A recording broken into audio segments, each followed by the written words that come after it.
Joe, appreciate you hopping on today. This is right at my sweet spot: data, emerging sports, action sports. So thanks for coming on, and excited to do this one. Yeah, thanks, Andrew. Glad to be here. Appreciate you having me on for sure. So give us the rundown, right? Started in betting. You've, like any company, the ideas shifted around a little bit. What is alt sports data? Who is Joe, and what are you guys up to in the start of 2025? Oh, yeah, thanks.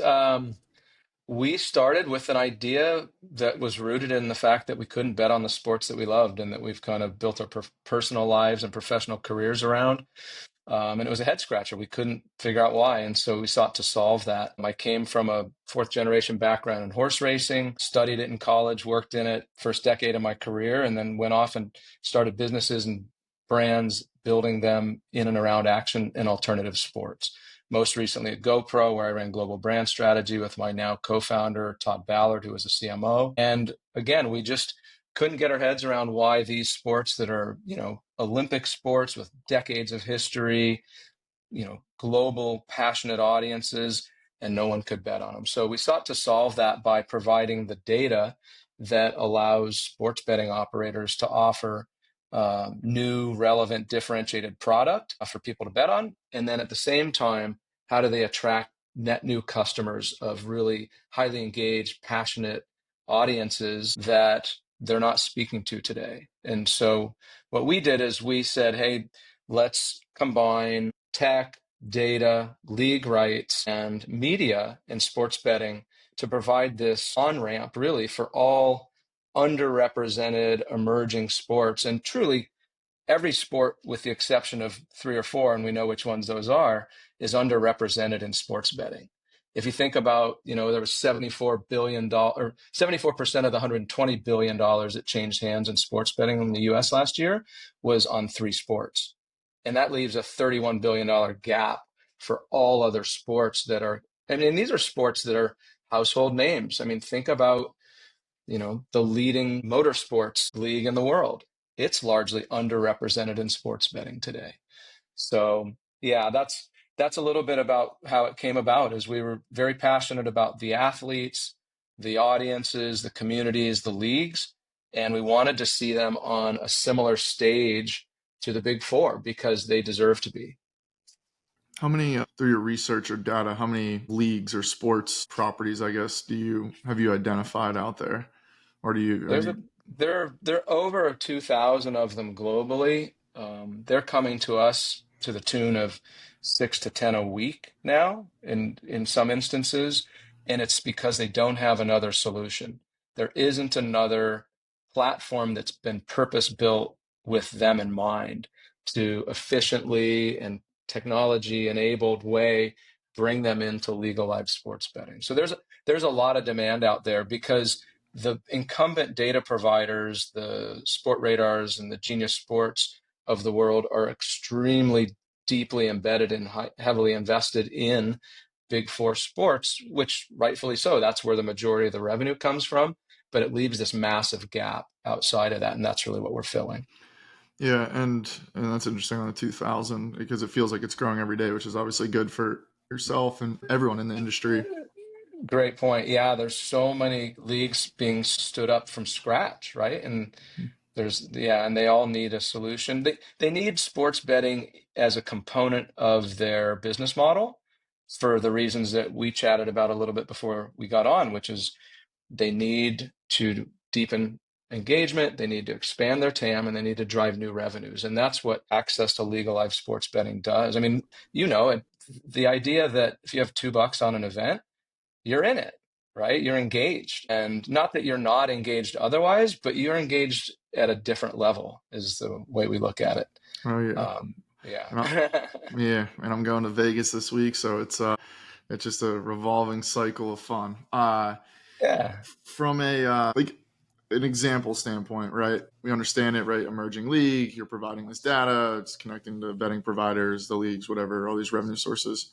You give us like a full, I don't want to call it tech stack overview, but how does it work from, event going on to you're collecting data to what's sort of the flow? Yeah, I'll try not to make it too painful, but if you think about it, a league comes to us or we go to a league. Use the World Surf League as an example. There's 27 million surfers in the world and tens of millions or hundreds of millions of fans and followers, but they wanted legal live sports betting on their sport. So we signed an exclusive official data deal with them. So there's the league rights component. We ingest their data via our API into a proprietary trading platform that we purpose built from scratch because there really wasn't one that catered to the nuances of all these emerging leagues. So we bring in that data, it generates algorithmically and super low latency, mathematically perfect finished odds and pricing that we then supply with the help of our 24/7 trading team to the trading teams at, say, DraftKings, FanDuel, Bet365, and others who are our partners. That allows them, we call it the supply side. So that's the supply side that allows them to supply new, relevant, differentiated content.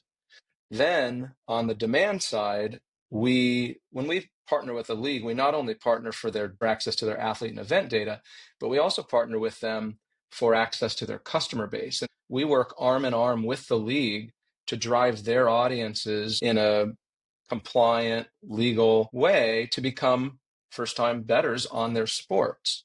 So we help the sports betting industry from both a supply side and a demand gen side. And so those are two of the three components of our sort of three-legged stool. The third component is a media property that we've stood up that is consumer facing, which is called nxtbets.com. And you can think of it like the action network for all other sports, for instance. And what that is the source of truth destination for all things related to betting on all of these sports that oftentimes have never been bettable historically. Super interesting.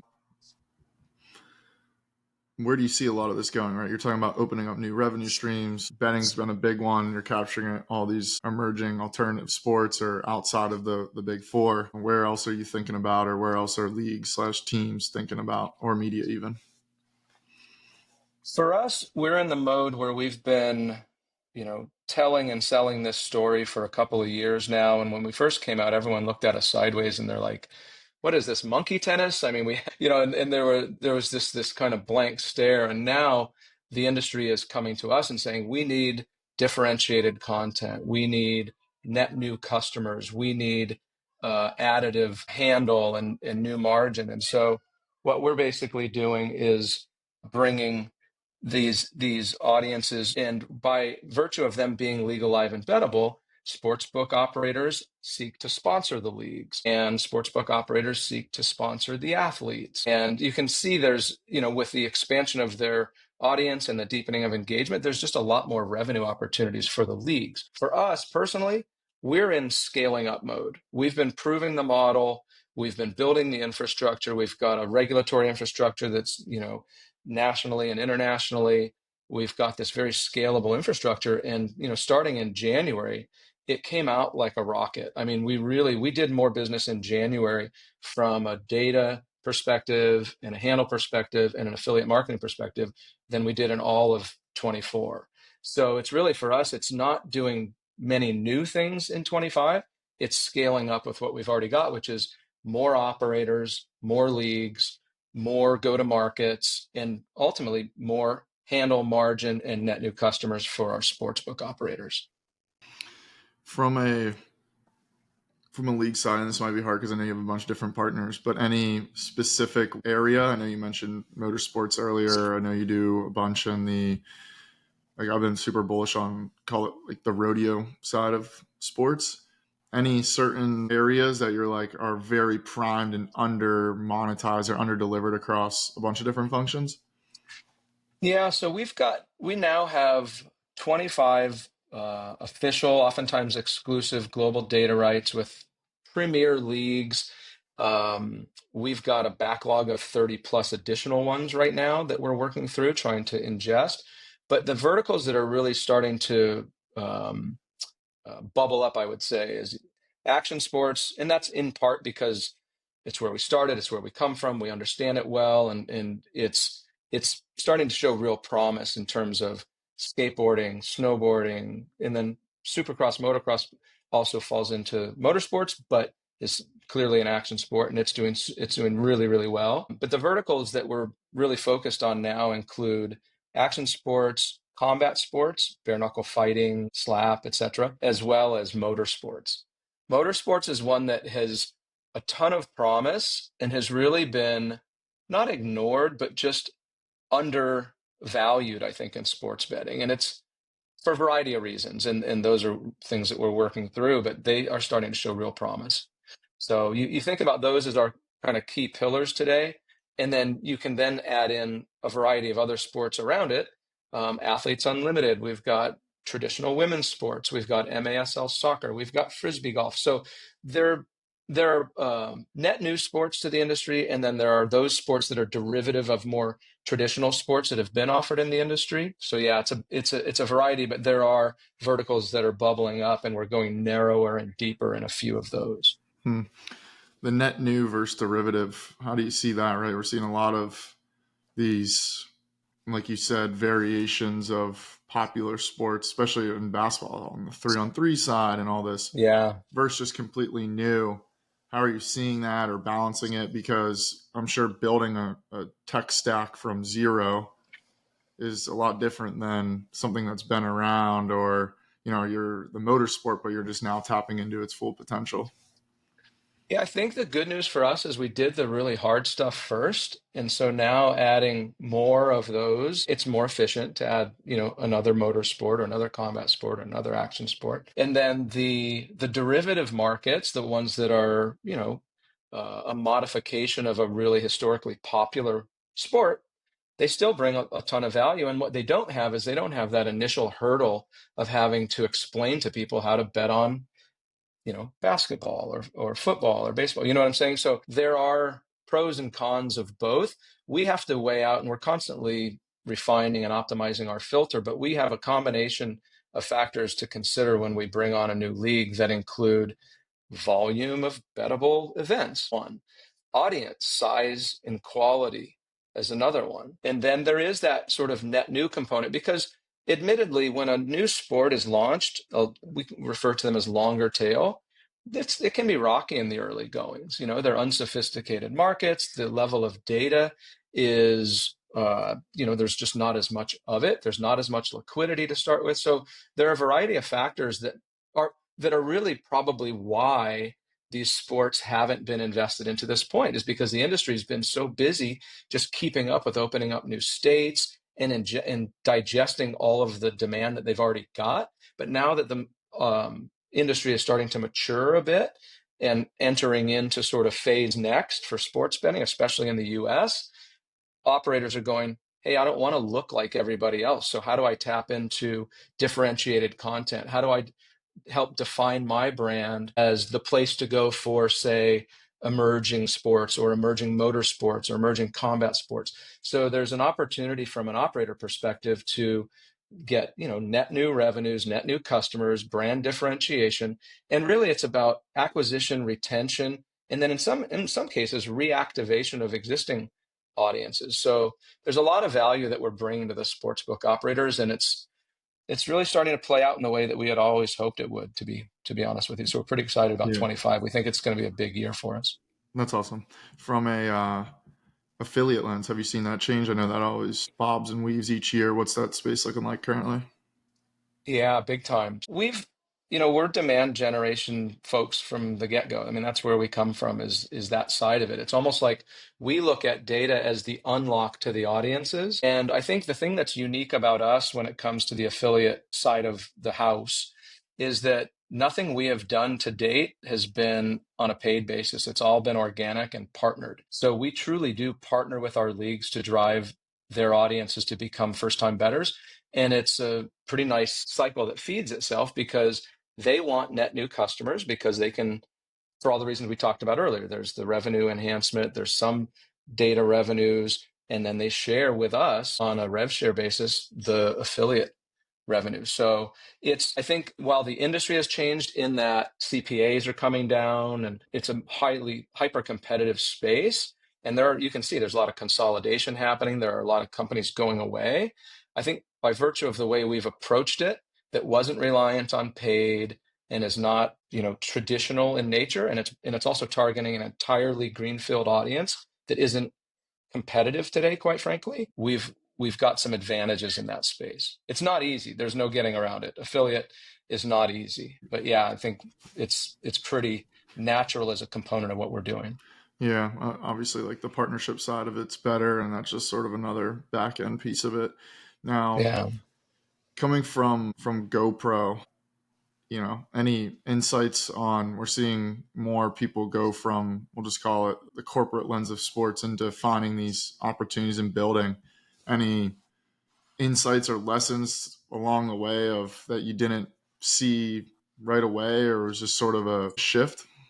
It's funny because the trajectory that we've seen these audiences make over the years and the influence that they've had in a variety of different industries has played out pretty consistently. I mean, they're an access point for an industry to, again, tap into net new customers very cost effectively. They're highly engaged, they're passionate, they're loyal if you are loyal to them. So we're effectively taking a playbook that we've applied in a variety of different settings over the last 20 years and applying it to sports betting and bringing that same value and approaching it in a similar manner. And Todd will tell you the story because he started it. There were 4 people in a guest room with GoPro and talking about how, the Sonys of the world and everybody was really coming after them, and they didn't have big checks to throw around. So they had to earn their way in. And I think that that's the same approach that we're taking is we're partnering with the leagues, we're partnering with the athletes, we're partnering with our operators.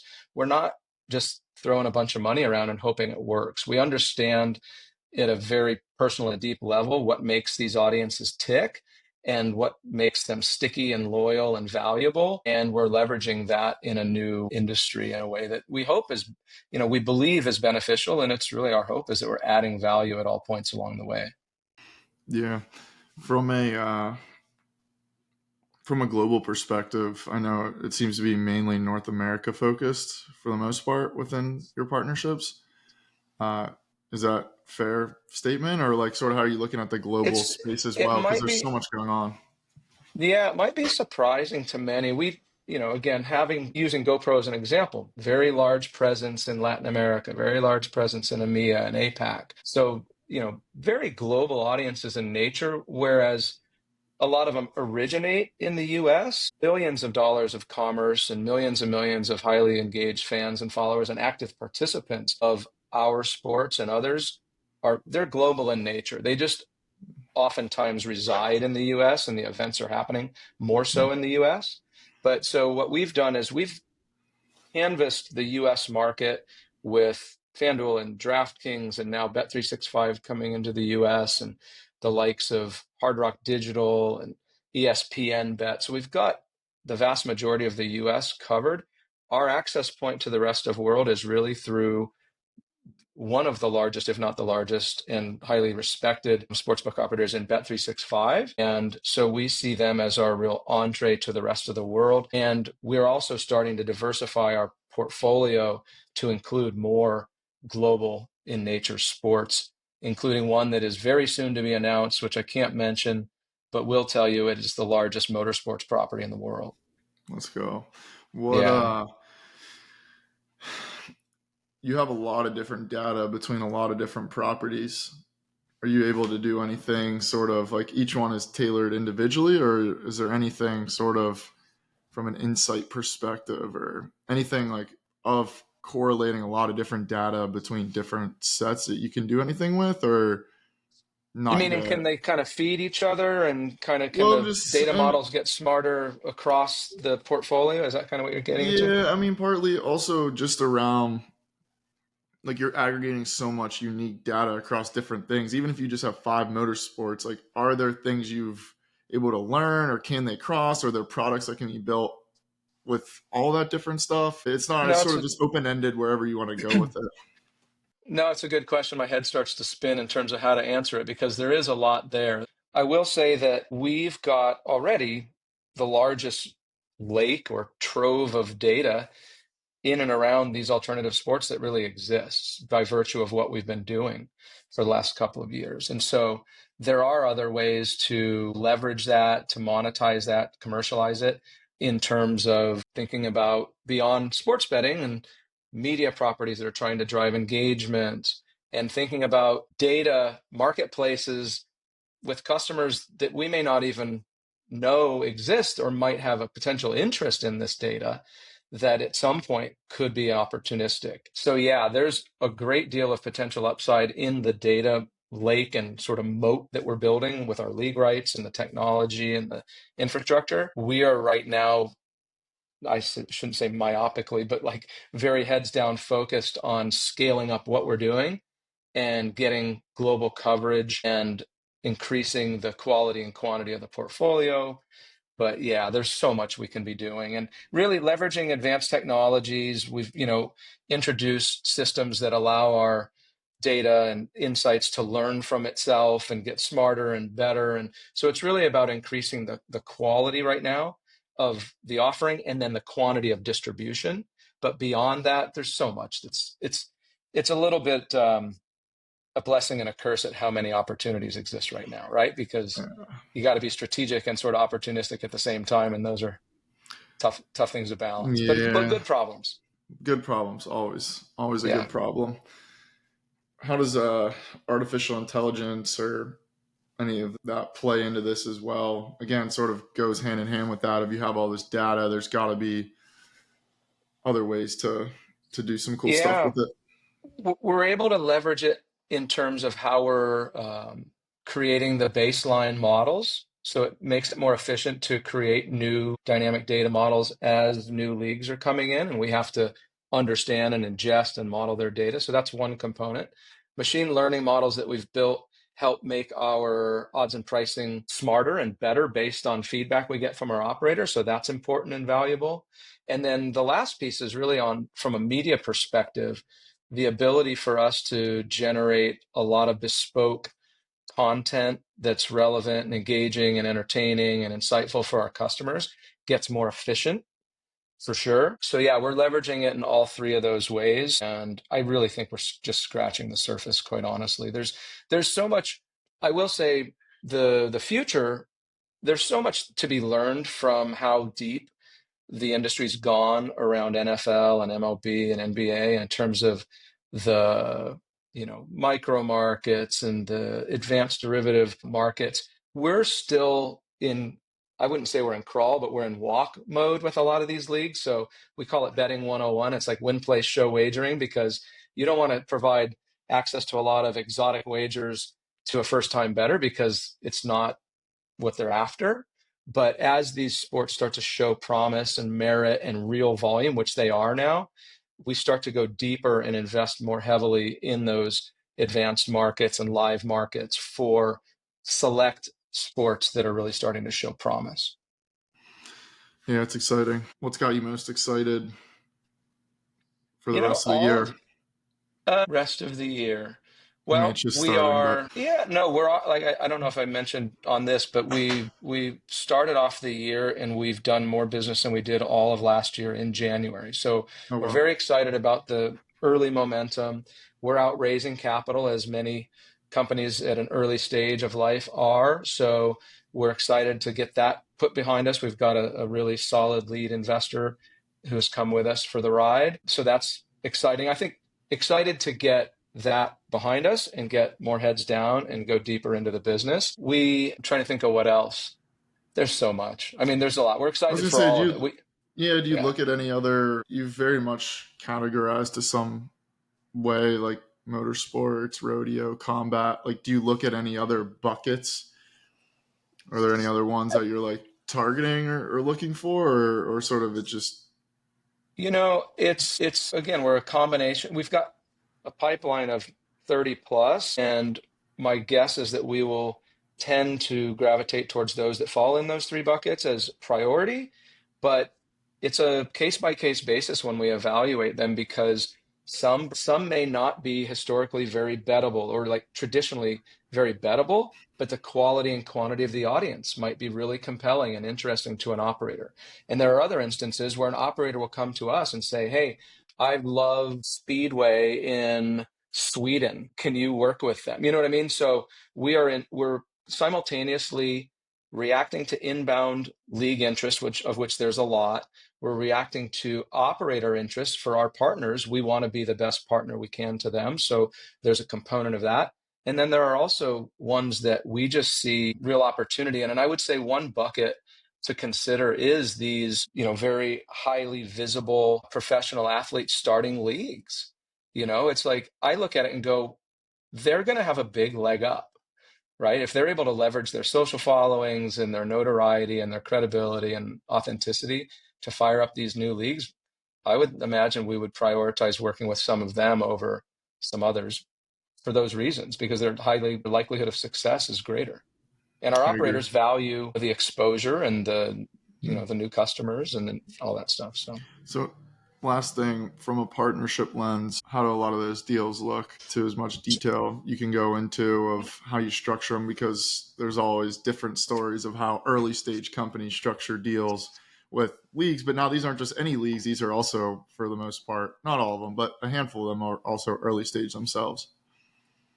Yeah, it's evolving. I will say that when we started, we were just excited for anybody to talk to us. Mm. And now, again, some of the largest leagues and some of the most newsworthy, noteworthy emerging leagues are coming to us because there is such a gap in the marketplace. I will say that the one key component of all of our relationships is it is a partnership. And we want our incentives and the league's incentives to be really well aligned. So we structure the deals in that manner. The duration of those agreements started with pretty short durations because everyone's kind of going, "Hey, are these guys going to be around? Are they going to actually be able to execute?" And I know we've proven that we can and will be around. And so those relationships are extending into more, 5+5 year deals versus maybe 2+2 year deals. And we hope to extend them into, 10-year deals because we're in for the long haul and we want to be their partner for as long as they want us to be their partner. I love that. Yeah. What's the website? Where can people learn more, get the full rundown of everything you got going on, see your partners and all that? Yeah, and altsportsdata.com is our B2B site that explains a little bit more about how we provide finished odds and pricing and managed pricing services and affiliate marketing services and all that.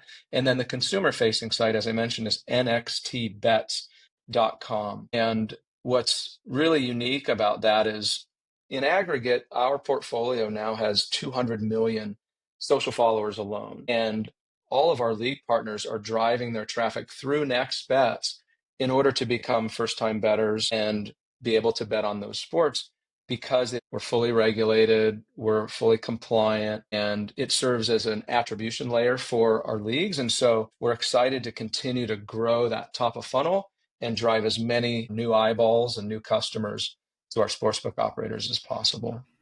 I love it. Awesome. We'll post that all in the description and direct people Awesome. there. And then, yeah, Joe, I appreciate you coming on today. Super cool. Love what you're doing. I obviously love the alternative sports space. So it's Thanks, cool to Andrew. hear people forget about how they actually run. There's a whole machine behind them. They're not just you watching on TV or you're betting on your phone. It's like, no, there's a lot that goes into it. We call it the picks and shovels work that nobody wanted to do. So we went out and did the hard work. I love it. That's the place to